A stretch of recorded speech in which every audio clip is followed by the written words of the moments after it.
In this video, you will explore how to use the Get All Key Value Pairs keyword to instruct the Avo Assure client to fetch the key values for all the items present in the dropdown list and store it in an output variable.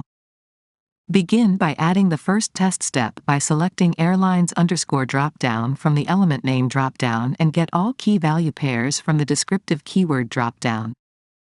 Once done, enter the output value as result in curly brackets.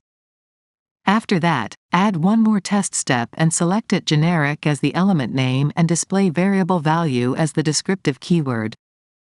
Once done, enter the input value as result in curly brackets. Please note that the input value for the second step is same as the output value for the first step. Save the designed test steps and debug them. As the designed test steps debug, you will witness the Avo Assure client will automate fetching the key values for all items in the SAP application dropdown list.